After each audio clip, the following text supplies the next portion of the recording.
नमस्ते, राधे राधे। आप लोग कैसे हैं? आई होप कि आप लोग अच्छे होंगे, मैं भी ठीक हूँ। आज जैसे कि चटोरी रजनी जी का वीडियो आया, देख के बहुत अफ़सोस हुआ। उन्होंने कहा, मेरे बेटों को ये नहीं पसंद था कि मैं रोऊँ, मेरे आँख में वो आँसू नहीं देख सकता है। सही बात है, एक बेटा चला गया, माँ को कितना बड़ा कष्ट है, ऐसा अपार कष्ट भगवान किसी को न दे। वो बेचारी रो भी नहीं सकती हैं क्योंकि उनके बेटे को नहीं पसंद था कि मेरी मम्मी रोएं, इसलिए वो खुल के रो भी नहीं सकती हैं। उन्होंने एक पोस्ट डाला था, उसमें बताया कि मेरे बेटे को ये नहीं पसंद था कि कोई भी रोए, वो किसी के भी आँख में आंसू नहीं देख सकता था। इसलिए सबसे ही प्रार्थना है कि कोई मेरे बेटे के लिए न रोए, और न मैं खुद भी नहीं रो रही हूँ। और आप लोग मेरे बेटे को श्रद्धांजलि दीजिए। लेकिन गलत गलत लोग शायद कमेंट वगैरह कर रहे थे, इसलिए भी वो ज़्यादा परेशान थी। ऐसा नहीं करना चाहिए उनके लिए, क्योंकि उनकी बेचारी की वजह से भी बेटा भी चला गया। और ये भी उन्होंने बताया था कि जहाँ उनका बेटा गया था शायद वहाँ सीसी कैमरा वगैरह नहीं लगा था। पता नहीं क्यों, आजकल तो हर जगह लगा रहता है, हर चौराहे पे लगा रहता है, लेकिन उस जगह शायद सीसी कैमरा वगैरह कुछ नहीं था। और ना किसी ने कुछ बताया कि कैसे हुआ, क्या हुआ। ये शायद थी नहीं, वैसे बाहर गई थी, ये यहाँ थी नहीं, शायद उड़ीसा वगैरह कहीं बाहर थी उस समय। इनके हस्बैंड भी नहीं थे, यहाँ घर पे भी कोई नहीं था, वो ऑफिस थे कि कहाँ थे। तो दोनों लोग नहीं थे, तो कोई देख रेख भी नहीं कर पाया, और बच्चा को हॉस्पिटल में शायद एडमिट करवाया गया था, उसके बाद ये लोग पहुँचे हैं। इनको कुछ भी नहीं पता कि मेरे बेटे के साथ कैसे ये घटित हुआ। कह रही थी हमको कुछ भी नहीं पता है कि कैसे क्या हुआ, सीसीटीवी भी नहीं लगा है, और किसी ने मुझे कुछ सूचना भी नहीं दिया कि कैसे इसके साथ क्या घटित हुआ। ये पढ़ने गया था कि कहाँ गया था, ये भी नहीं अभी ठीक से क्लियर हो पाया है। लेकिन शायद उसके एग्ज़ाम्स चल रहे थे, तो ये है कि स्कूल गया होगा या ट्यूशन गया होगा, इस आंकड़ा अंदाज लगाया जा रहा है। इसी चक्कर में उसका एक्सीडेंट हो गया, लेकिन क्लियर कुछ पता नहीं लग रहा है। क्लियर न पता लगने के कारण वो कुछ अपना कोर्ट वगैरह का केस वगैरह भी नहीं कर रही हैं। कह रही हैं कि करने से क्या फ़ायदा, जब हमको कुछ पता ही नहीं है तो हम किसके खिलाफ कर दें। दूसरे को भी परेशान करने से मेरा बेटा वापस तो आ नहीं जाएगा। मेरा बेटा चला गया, अब वापस आएगा नहीं, तो केस हम नहीं करेंगे, इसलिए उन्होंने शायद केस भी नहीं किया है।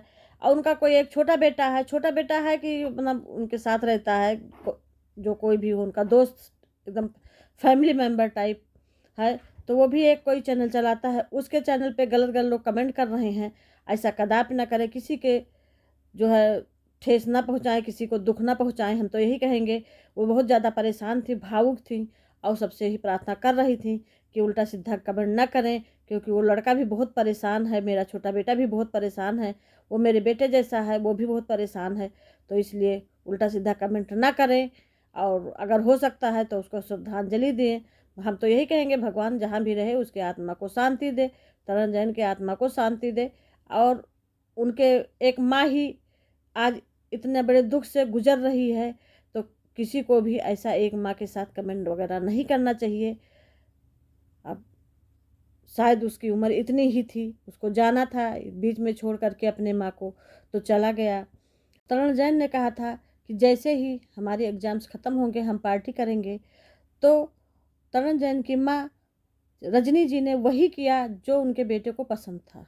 उन्होंने इसी उसमें 19 तारीख को रखा था कि जितने भी लोग सम्मिलित होंगे, होना चाहें सब लोग सम्मिलित हो सकते हैं, उनके दोस्त वगैरह। तो इसलिए 19 तारीख को उन्होंने वहाँ श्रद्धांजलि रखा था, कुछ अपना खाने-पीने का कोई भी कार्यक्रम रखा था। बहुत अच्छा है, बच्चे की आत्मा को शांति मिलेगी इससे, क्योंकि उसकी ये इच्छा अधूरी रह गई थी, पार्टी नहीं कर पाया था।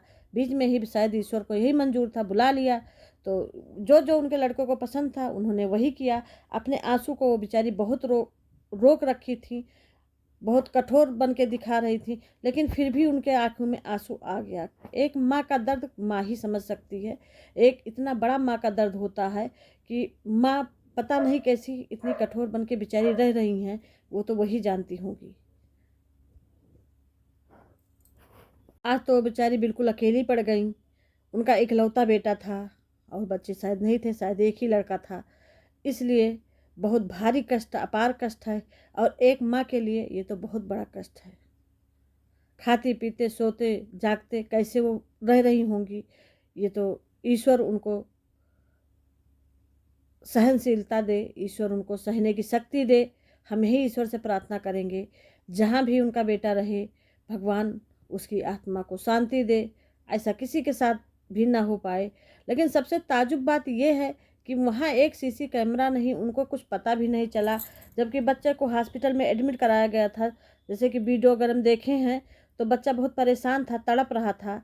क्यों ना तड़पे, इतना दर्दनाक उसको चोट लगी थी, बहुत ज़्यादा चोट लगी थी कि शायद कई जगह चोट लग गई थी। और पता नहीं कैसे एक्सीडेंट हुआ, ये क्लियर आज तक नहीं हुआ कि गाड़ी से लगी थी कि बाइक से लगी थी, क्या हुआ कुछ नहीं पता चला। ना उन्होंने किसी तरीके से केस किया, ना वहाँ कुछ सीसीटीवी है। आखिर क्या हुआ? राजवीर में तो पता चल गया था कि जो है एक टैंकर की गाड़ी से लड़ा था शायद, कि टैंकर था कि क्या, उसी से घसीटते हुए कोई बता रहे गए, कोई बड़ा डंडा किसी ने मारा, भगवान जाने क्या हुआ। लेकिन शायद कोई गाड़ी था, उसके पार्ट्स वगैरह कुछ मिले थे। लेकिन इसमें तो कुछ नहीं अभी कंफर्म हो पा रहा है, ना कुछ बताया जा रहा है, सब गोलमाल ही है। अब देखो आगे हो सकता है कुछ अपना पुलिस वगैरह एविडेंस करे तो कुछ आगे निकले। जैसा भी निकलेगा उसकी अपडेट हम देते रहेंगे। अगर ये वीडियो अच्छी लगी हो तो लाइक करिए, शेयर करिए, कमेंट करिए, सब्सक्राइब करिए। सब्सक्राइब करना ना भूलिए, ज़्यादा से ज़्यादा लोगों में शेयर करिए।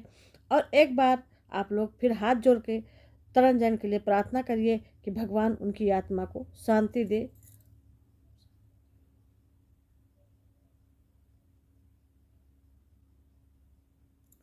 नमस्ते।